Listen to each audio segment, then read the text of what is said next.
Para hacer democracia, se requiere estar bien informados. La Urna, programa del Instituto Electoral de Coahuila. Los temas democrático-electorales al alcance de la ciudadanía. Hola, ¿qué tal? Les saludamos con gran gusto en su programa La Urna, una producción del Instituto Electoral de Coahuila. Le queremos invitar también a que se comunique con nosotros a través de nuestras redes sociales. Cualquier duda, comentario o bien una sugerencia lo puede hacer a través de Twitter, en donde nos va a encontrar como @laurna_IEC. Mientras que en Facebook nos va a encontrar como laurna.programa radiofónico del IEC. En esta ocasión, la consejera Gabriela María de León Farías nos va a presentar una interesante charla. Vamos con usted, consejera. Protagonistas de la vida democrática de Coahuila y de México en comunicación directa con usted. La entrevista. Hola, ¿qué tal? ¿Cómo están? Me da muchísimo gusto saludarles. Mi nombre es Gaby de León, yo soy la consejera presidenta del Instituto Electoral de Coahuila. Les doy la más cordial de las bienvenidas de nueva cuenta a La Urna. Este es el programa de radio del Instituto Electoral de Coahuila y hoy quisiera proponerles, si me lo permiten, hablar de un tema muy importante para nuestra democracia, que es el voto joven.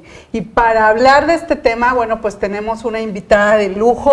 Tenemos aquí en el programa a Gloria Alcocer, que ella es activista, ella es feminista, ambientalista, pero además ha trabajado y ha luchado mucho por el voto y por los derechos de los jóvenes.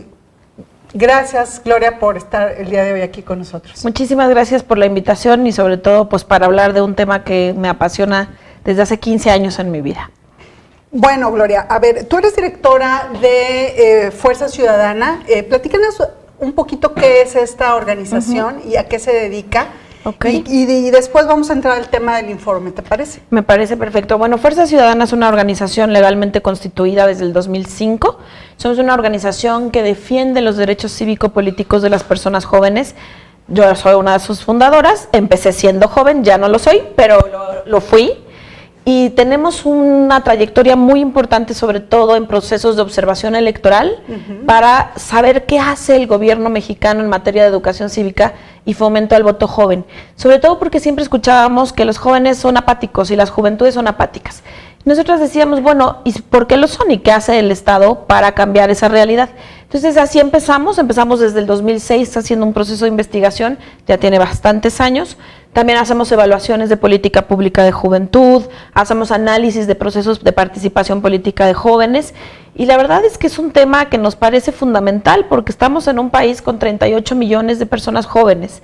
Entonces, digamos, pareciera que lo joven pues se te va a quitar y no, la verdad es que mucha gente sigue siendo joven, otras no.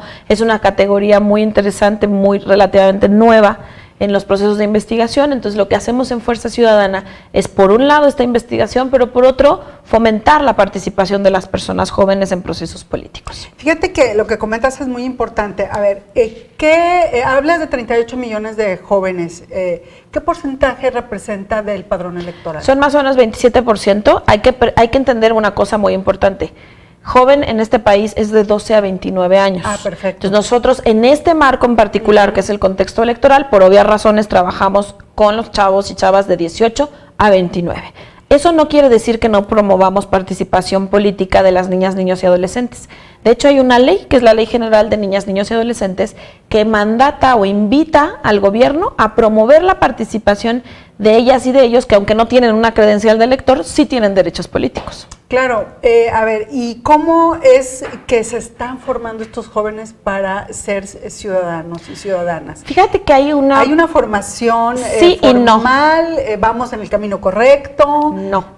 Bueno, a ver, podría decir, sí, no. Lo que pasa es que depende desde dónde quieras participar o hablar. Cuando el mundo adulto, yo tengo 40 años, y me acuerdo que me decían, es que las jóvenes no participan, o los jóvenes no. Y empecé a decir, oye, pero yo veo un chorro de gente, yo no soy de la generación nativa digital, pero hay gente que sí. Y que los veo en Facebook, en redes sociales, redes sociodigitales, Twitter, YouTube, y están participando. Pero cuando nos preguntamos, creo que la clave está en la pregunta. Cuando vemos, por ejemplo, los índices de votación, pues ahí sí baja y no. Ahí hay una trampa interesante y una paradoja interesante.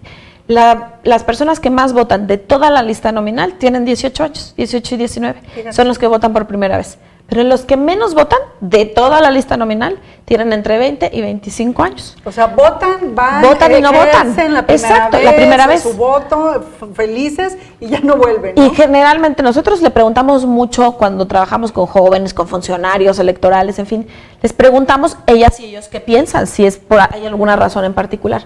Y la constante durante todos estos años, que aparte lo hemos hecho prácticamente en todo el país, que nos contesta la gente joven es, pues es que me decepcioné. Es que no me gustó, es que no me cumplieron.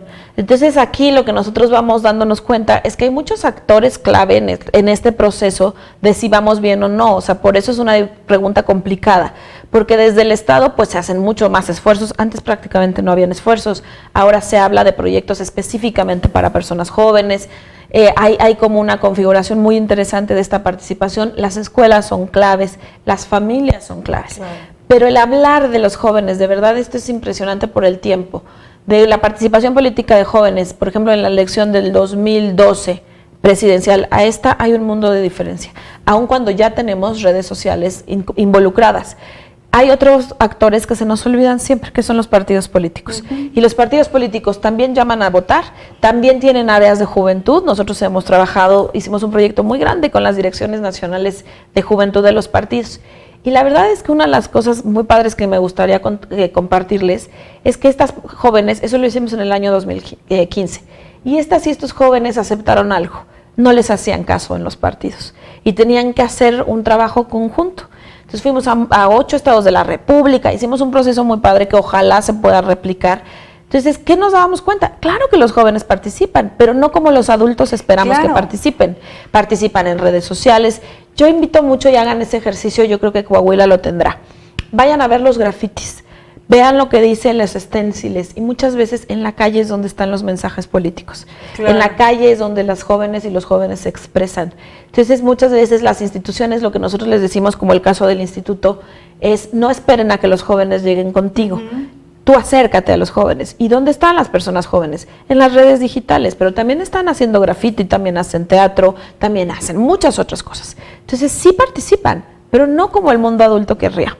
Y, por ejemplo, en este caso de las juventudes digitales, que era lo que tú comentabas, bueno, la mayoría de estos jóvenes están expuestos a las redes digitales, es decir, a la información que les pueda llegar a través de las redes sociales. ¿Qué tanto está influyendo las redes sociales en las decisiones que están tomando las y los jóvenes al momento de ir a votar? Es fundamental, porque sobre todo los más jóvenes de los jóvenes, que es lo que les decía, es de 12 a 29, es un rango muy grande. Claro. Pero, por ejemplo, los que tienen entre 15, 18, ya se informan prácticamente por redes sociodigitales. Ya no hay periódicos, ya no hay radio. Pero lo ven en internet. Acuérdate que ahora los programas de televisión, los canales, los periódicos, todo el mundo tiene su Facebook, su Twitter. Entonces ya no es voy y compro el periódico, ¿no? Si tú te fijas cómo empezó el diario Reforma, que era una cosa gigantesca, a cómo ahorita es muy delgadito, y cómo han invertido en los temas digitales. Y yo ahí les haría una cosa, porque siempre me dicen, ¿por qué dices sociodigitales y no digitales? O redes sociales, perdón. Entonces nosotros nos referimos a redes sociodigitales porque son redes sociales en un espacio digital.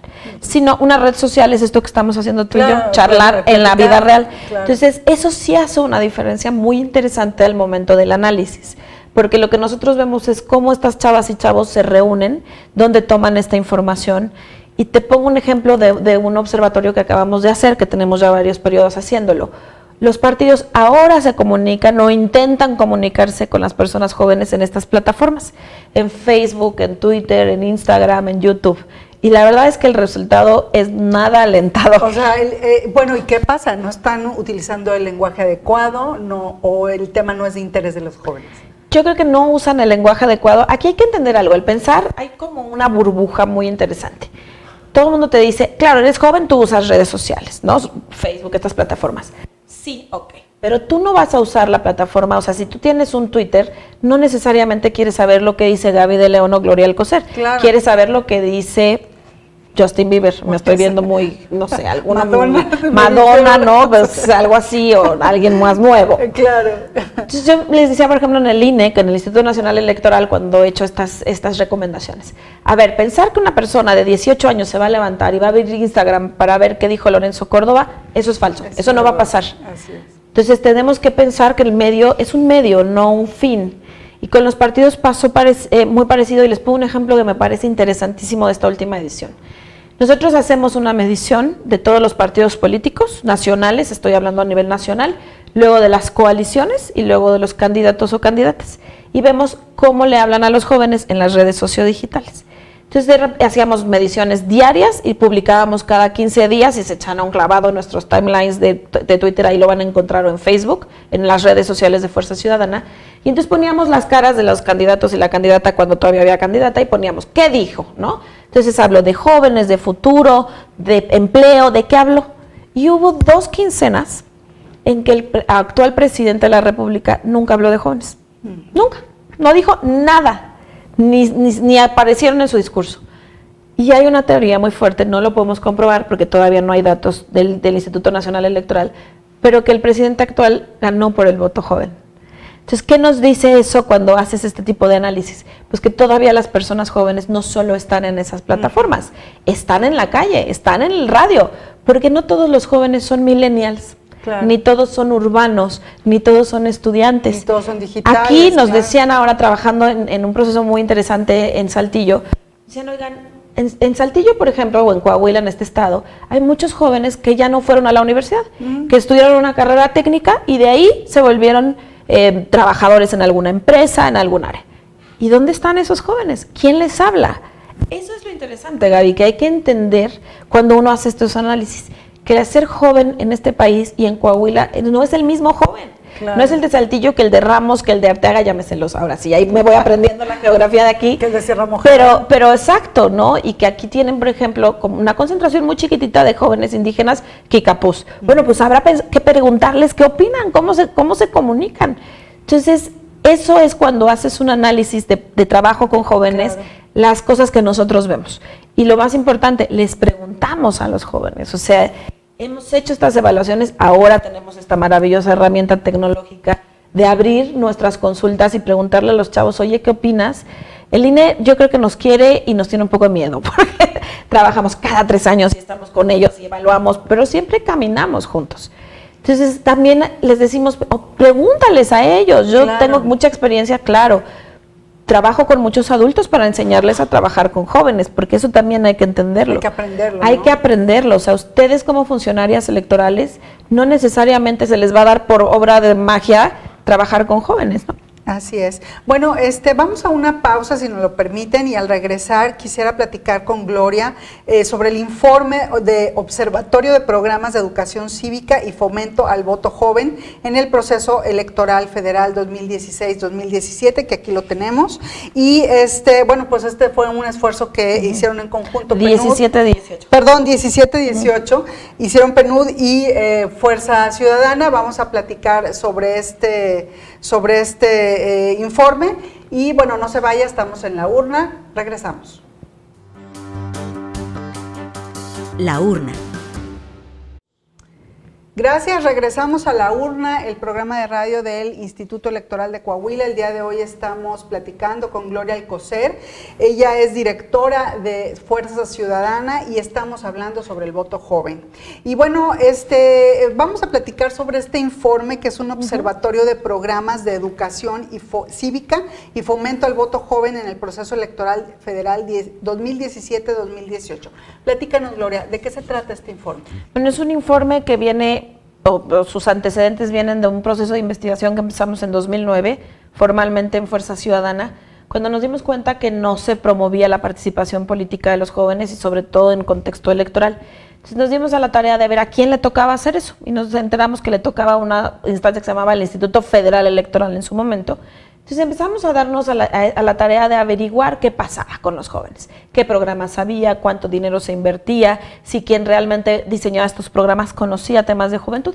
Y así empezamos en 2009. Esto lo hacemos con un fondo de observación que se llama el Fondo de Observación que se hace desde el gobierno federal, donde las organizaciones de sociedad civil competimos. tenemos nuestros proyectos y quien gana hace esto. Entonces, que ya es su edición 2017-2018, lo empezamos en 2009, 2012, 15 y 17 y 18. O sea, es un proceso largo. ¿Por qué tanto tiempo? Porque los programas han ido cambiando. Antes era un programa nacional de educación cívica, después una estrategia nacional de educación cívica y ahora una que se llama la ENCívica, que es la Estrategia Nacional de Cultura Cívica. Y esto es muy importante entenderlo. Antes hablábamos de educación cívica.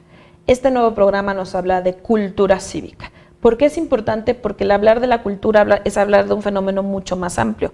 Cuando tú hablas de educación, entonces piensas en escuelas, piensas en cómo vas formando un proceso de ciudadanía, pero en procesos más escolarizados. Y cuando hablamos de cultura es, pues, ¿qué pasa en un barrio? ¿No? En una cancha de fútbol, o si realmente ahí se genera ciudadanía. Yo te diría, sí se genera. Entonces, ¿qué es lo que hemos hecho? Y en esta edición en particular, nos dimos a la tarea de ver ahora con este cambio de la ENCívica. La ENCívica es un programa que entra en funciones en 2015. Es la primera vez que entra hace su prueba de fuego en una elección presidencial. Entonces vimos qué hizo el INE, ahora sí el Instituto Nacional Electoral, con las personas jóvenes, qué programas tenía. Te puedo decir como a grandes rasgos, es un informe corto precisamente para que lo lean, lo vean y cuando quieran desagregar cosas nos pregunten. Pero ¿qué es lo que encontramos? Que el Instituto Nacional Electoral tiene programas para jóvenes. Hizo una cosa que a mí me gusta mucho porque creo que también honor a quien honor merece.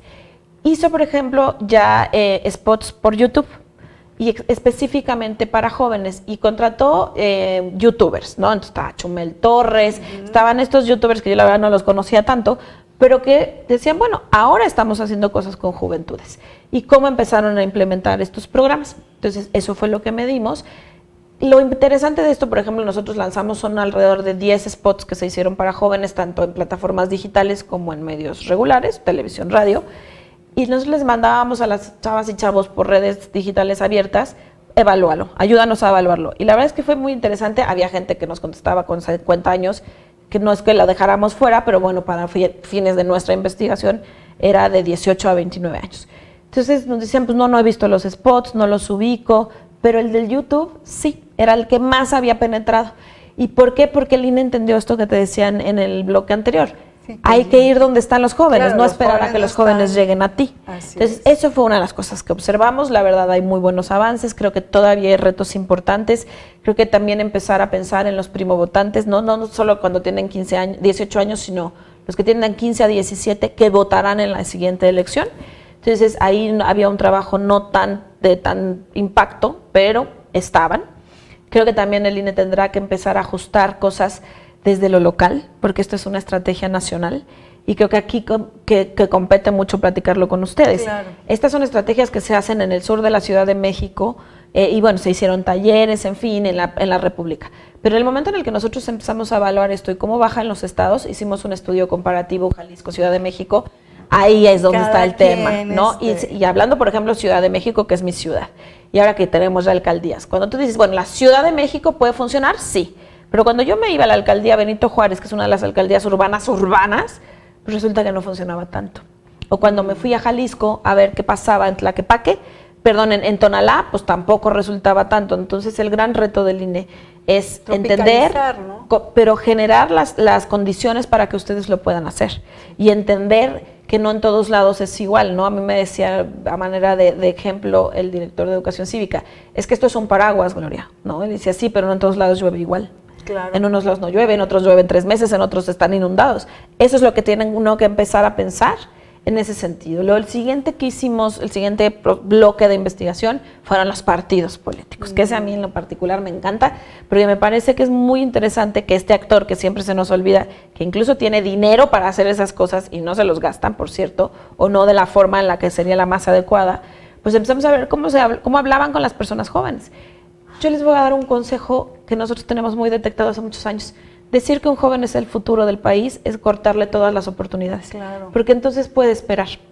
Entonces no es importante tener atención específica. Y lo que nos dábamos cuenta es esta enorme repetición del joven como futuro. No, los jóvenes son el presente, los niños son el presente. Hay que hacer cosas ahora, hay que actuar. Y tienen una visión muy clásica de joven igual a trabajo o educación. Oigan, los jóvenes necesitan justicia, salud, diversión, cultura, muchas otras agendas, acceso a la cultura en un país tan violento como el que tenemos ahorita. Y el acceso a la justicia y a oportunidades de empleo, o sea, todo va como amarrado uno con el otro. Pero los partidos siguen sin entenderlo de esa manera. Sí, son el futuro. Exacto, entonces hay que esperar. Y me acuerdo cada 3 años, ¿no? Ajá. Porque pues es donde sí me importan. O sea, si un partido realmente gana el voto joven, mantiene un registro, puede cambiar una elección. Bueno, es que, a ver, estabas diciendo que es el 28% del padrón más electoral. O menos, sí, estaban en eso. Bueno, le dan la vuelta a cualquier elección, cualquier candidato que gane. Si Nueva Alianza hubiera obtenido la mitad del voto joven, mantiene su registro. Exactamente. El PES igual, estoy hablando otra vez, a goce de contexto, ¿no? A nivel federal. Pero de repente no voltean, no existen, y entonces hay ¿qué es ser joven? Nosotros les preguntamos mucho en nuestras evaluaciones. Entonces nos dan como algunas teorías o sus formas de pensarlo. Pero siempre, te puedo decir, en 14 años que hago evaluaciones, cuando les pregunto el rango de edad, siempre parece apuesta. Porque unos te dicen 10, otros 16, otros 35, otros... Y les quiero decir algo, en este país hay un rango oficial. El gobierno dice de 12 a 29. Ese es el rango oficial. ¿Qué hizo el INE? El INE dijo, pues vamos a ponerlo hasta los 35. Entonces decíamos, bueno, pues está bien. ¿Pero por qué? Pues porque así nos parece que es. El INEGI, pero no son las mismas. INEGI decide de medir juventud a partir de los 15 años. Entonces eso también se vuelve un problema al momento de trabajar con jóvenes. Y con los partidos más. Entonces los partidos hablaron poco con los jóvenes. Sorprendentemente, vean los resultados, no me crean a mí, quien más habló con jóvenes fue el Bronco. Fíjate. Pero no, el hablar de jóvenes no quiere decir hablar de progresismo, no quiere decir hablar, o sea, el solo hecho de mencionar la palabra joven para nosotros ya había un referente. De ahí todas sus derivaciones, chavo, chaviza, todas las que se sepan, piensen cuáles se saben, esas decían. Y esas mediamos. Entonces fue muy interesante, ya hay un poco más de comunicación. El candidato más joven no le hablaba a los jóvenes, por ejemplo. Bueno, a ver, ¿y eso? ¿Hubo candidatos jóvenes? Pues no en ese rango, no, pero digamos muchos. que el del PAN era el más joven. No, pero ya en las otras elecciones, en diputaciones, sí, en mayorías. Ahora sí hubo, y te voy a decir un dato que me pareció muy interesante. Muchos de estos chavos y chavas que llegaron ahora a legislar vienen de ser activistas y vienen de ser de un movimiento, no sé, aquí sí tuvo tanto eco, que en la Ciudad de México sí, que se llamó Yo Soy 132. Uh-huh. Muchas de ellas sí, pero cuando hablamos de subrepresentación, ¿esto qué quiere decir? ¿Cuánta gente joven hay legislando? Te voy a dar un dato que a mí me parece terrible. Hay 3 senadores jóvenes. No, hombre. De todo el Senado. 2 mujeres y 1 hombre. Cámara de Diputados un poquito más, digamos, hay más o menos, nosotros entrevistamos por un proceso de trabajo 13, pero hay un poco más. Pero si hablamos de que no hay, ahora que estamos festejando la paridad en todo, pues yo diría, oigan, compañeras, también, o sea, ok, ya llegan las mujeres. ¿Dónde están las jóvenes? ¿Dónde están las indígenas? ¿Dónde están las chavas con discapacidad? ¿Dónde están las trans? ¿Dónde están? ¿Me explico? O sea, no es solamente ser mujer o es ser joven. Y por esa razón se está dejando un poco a un lado la legislación en materia de juventud. Uy, ese es un tema, otro de mis grandes temas de la vida. No hay una ley federal de jóvenes, ni una ley general. Hay quien las impulse, porque ahora no sí, están ahora sí representados, ¿no? Ahorita, apenas, pero porque la presidenta de la comisión pasó algo, les explico rapidísimamente. La Comisión de Juventud antes en la Cámara de Diputados era solo de juventud. En esta legislación se volvió de juventud y diversidad sexual. Y la que es la presidenta de la comisión es una mujer joven, indígena y abiertamente lesbiana. Y ella es la que llega y dice, hay que retomar el tema de la ley. Por eso es tan importante que los gremios y las edades y los géneros legislen. Porque si tú y yo llegamos, a lo mejor decimos, oye, estos son otros temas por nuestra edad, claro, por nuestros intereses. Pero esta chica que llega siendo tan joven, viene de un municipio muy chiquito, de Paracho, Michoacán, Celeste, búsquenla, síganla en redes sociales, porque tiene un trabajo de verdad muy interesante. Y ahora se retoma. Pero no era agenda. En este observatorio, les podemos decir, no estaba dentro de las agendas. Se hablaba un poco, el presidente anterior, el expresidente Peña, tenía un compromiso que nunca se cumplió. Entonces, bueno, es ese. Y finalmente les diría, ¿cuál es nuestro tercer componente en este proceso de observación? Me parece muy importante, Gaby, mencionártelo, porque justo este es un estado que reconoció ese derecho, que es el protocolo trans, que es el derecho de las personas travesti, transgénero y transexuales a votar. Mucha gente me podrá decir, ay, Gloria, ¿pero por qué? Pues si pueden votar. Pues no, eran muchas personas sujetas a discriminación. Muy complejo. Y entonces, si yo ahora, imagínense que ahorita me ven que me llamo Gloria, pero hace 10 años era Gabriel, ¿no? y ahora vivo mi identidad permanentemente o no, pero en mi caso, por un ejemplo solamente, en este momento la vivo, pero mi credencial de elector dice Gabriel. Y yo llego y tú eres la funcionaria de casilla y dices, oiga, pero usted no es Gabriel, usted ya no es Gabriel. Entonces, ¿qué pasaba? Les negaban el voto. Y esto viene de una práctica, por cierto, local. Hay que defender lo local, hay que defender los institutos locales electorales como los tribunales locales. De verdad, que no se cometa el grave error de desaparecerlos o de quitarles todavía más funciones. Entonces, ¿qué pasa? El Ciudad de México hace un primer ejercicio de protocolo trans, el Instituto Nacional Electoral lo retoma, y luego en todo el país se implementa este protocolo junto con el de personas con discapacidad, pero nosotros solamente observamos Y lo que nos dimos a la tarea fue, primero, saber si las funcionarias y funcionarios conocían el protocolo, si estaban capacitadas o no. De hecho, eso fue lo que hicimos el día de la jornada electoral en la Ciudad de México. Luego, qué materiales tenían, si había sido un parlamento abierto, en este sentido que quiero decir, si habían consultado a la población trans o a expertos en diferentes temas. Y la verdad es que es un protocolo que hay que conocer más, difundir más, porque es el único en el mundo, no existe otro protocolo en esa naturaleza. Y a raíz de ese protocolo lo que se ha buscado es reconocer los derechos de las personas de la diversidad sexual. En este particular caso, Coahuila ya tiene el cambio de identidad, el derecho al reconocimiento identitario, que también ustedes, aunque ustedes no hacen las credenciales del elector, pero bueno, pueden ayudar o coadyuvar en eso.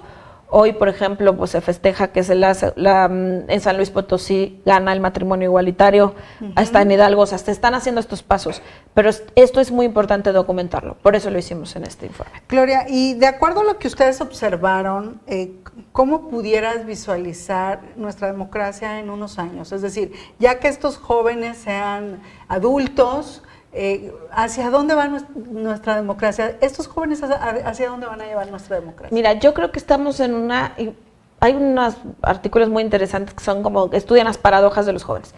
Estamos en una generación de las más informadas, de las más capacitadas, pero de las que menos empleo tienen, de las que más precariedad tienen.